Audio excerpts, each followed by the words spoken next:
রহমতের বৃষ্টি দেওয়া আল্লাহ।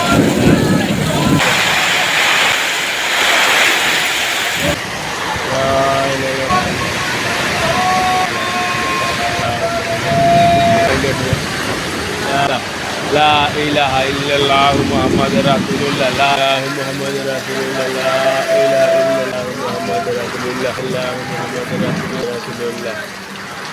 তো জোরে তুফান ছুটছে যে এটা আমরা কল্পনাও করি নাই, যে আমরা ভাবছি হয়তো বৃষ্টি হইব, রহমতের বৃষ্টি দিছে আল্লাহ বৃষ্টি, কিন্তু আমাদের বাড়ির এবং আমাদের বাড়ির আশেপাশের কি ক্ষয়ক্ষতি হয়েছে আপনাদের আমি দেখানোর চেষ্টা করব। তো এটা হচ্ছে আমাদের বাড়ির কাঁঠাল গাছ। তো দেখেন কিভাবে গাছের মূল যেই ডালাটা আছে সেটা ভেঙে পড়ছে, আর দেখুন কি ছোট ছোট কাঁঠালগুলা মাটির মধ্যে বিছিয়ে রয়েছে। আসলে এই কাঁঠালগুলা যদি বড় হইতো তাহলে 100 টাকা করে বিক্রি হইল, 10 থেকে 15,000 টাকা বিক্রি হতো, কারণ গাছে কাঁঠাল ছিল 100 থেকে 150।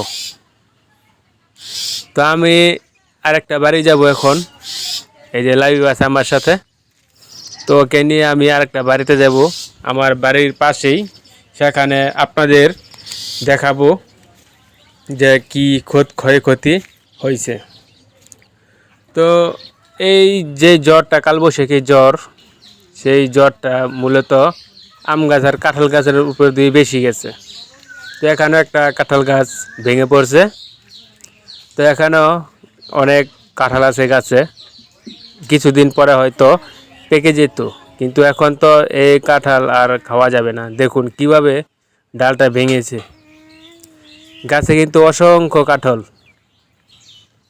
তো বাড়ির রান্নাঘর এবং আরও 2-1টা কাঁঠাল গাছ ভেঙে পড়ছে। তো তুফানটা আসলে অনেক জোরে হয়েছিল বৃহস্পতিবার রাত 12টায়।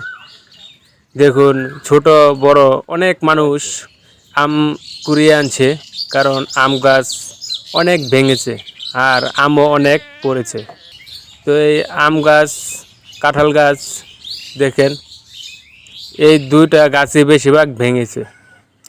তো এখানে দেখতে পাচ্ছেন আর একটা কলা গাছ, পাশাপাশি মেহগনি গাছের ডালও ভেঙে গেছে। তা আসলে এই তুফানে অনেক ক্ষয়ক্ষতি হয়েছে। তারপরেও একটা শান্তি আছে যে যে গরমটা ছিল এটা দূর হয়েছে।